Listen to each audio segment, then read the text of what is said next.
Intervención del asambleísta en representación de los migrantes por Europa, Asia y Oceanía por Alianza País, Esteban Melo. Una cultura ciudadana basada en la igualdad y en el respeto a las diferencias. Mientras 6 de cada 10 mujeres sean violentadas, nuestra sociedad sigue siendo interpretada. Por ello, creo que es necesarias algunas reflexiones sobre el proyecto de ley que el día de hoy establecemos. En el artículo 1, por ejemplo, ¿por qué se habla de nuevas masculinidades y no de violencia contra las mujeres, niños, niñas, adolescentes, cuerpos femeninos o feminizados? El enfoque debe ser de género. Enfoque de las nuevas masculinidades no existe. La categoría adecuada sería masculinidad hegemónica. Debería apelarse a desmontar los patrones culturales machistas y patriarcales y fomentar la convivencia en equidad.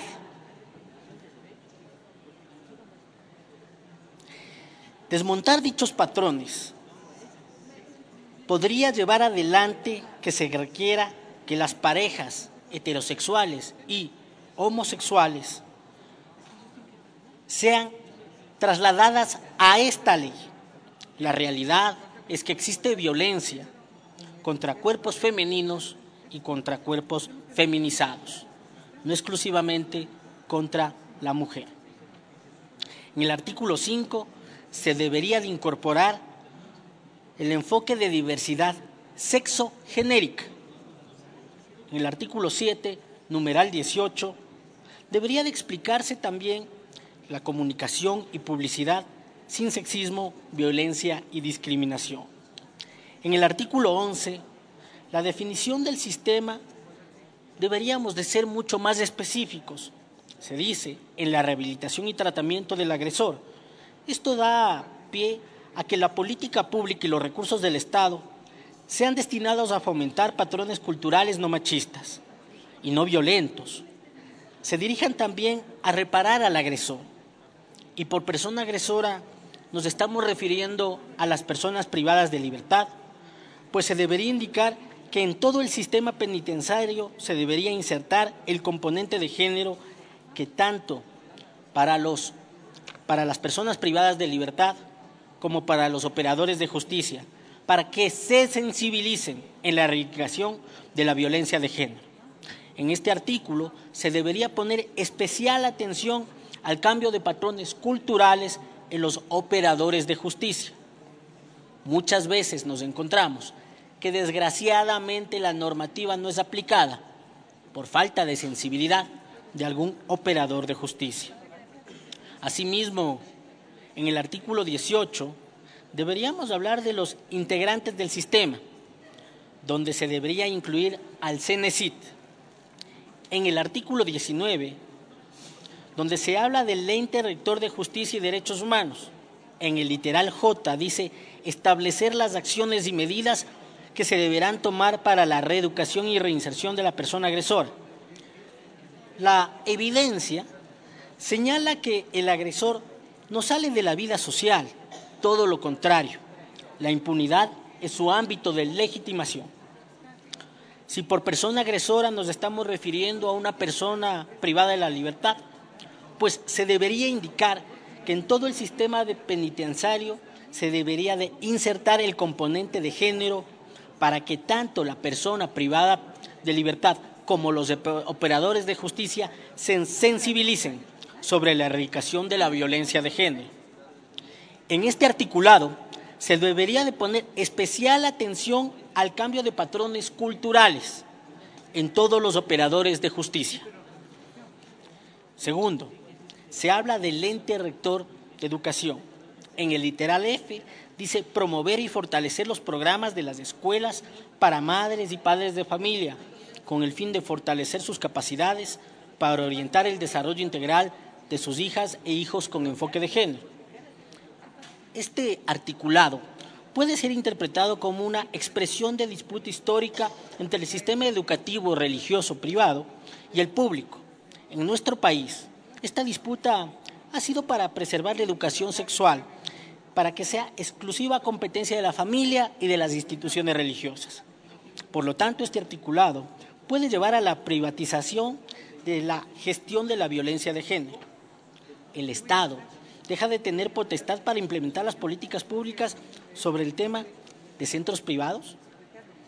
En el numeral 2, literal I, en lugar de las nuevas masculinidades, la categoría a emplearse debería ser masculinidades no hegemónicas. El artículo 21, en el eje de prevención, en el tercer párrafo dice: en cumplimiento del principio de corresponsabilidad, la sociedad civil y la familia en todos sus tipos podrían proponer, promover y desarrollar actividades para intervenir y erradicar la violencia contra las mujeres en todo su ciclo de vida y su diversidad, así como también ser parte activa de los planes y programas generados desde el Estado para el mismo fin. En esta redacción se abre la posibilidad para que los fundamentalismos que dominan en la posibilidad de las organizaciones pro familia intervengan como autoridad colocando argumentos no laicos, míticos y religiosos para enfrentar el problema de la violencia de género. Debe precisarse mejor la redacción. En el artículo 22, las políticas públicas para la prevención. En el numeral 9, se debería añadir que en lo que respecta a los patrones culturales, se debe poner énfasis en el imaginario del agresor desde un enfoque de desmontaje de la masculinidad hegemónica. En el artículo 23, las obligaciones generales de los medios de comunicación. Se debería añadir un párrafo a través del cual se hace referencia a la obligación por parte de los medios de generar contenidos, códigos deontológicos, protocolos para frenar y denunciar y desmontar en los imaginarios en los que se sostiene la violencia de género, como por ejemplo, no difundir contenidos sexistas, discriminatorios y violentos contra las mujeres, difundir alertas ante las situaciones de violencia de género y derivación de los casos hacia los canales pertinentes para su tratamiento.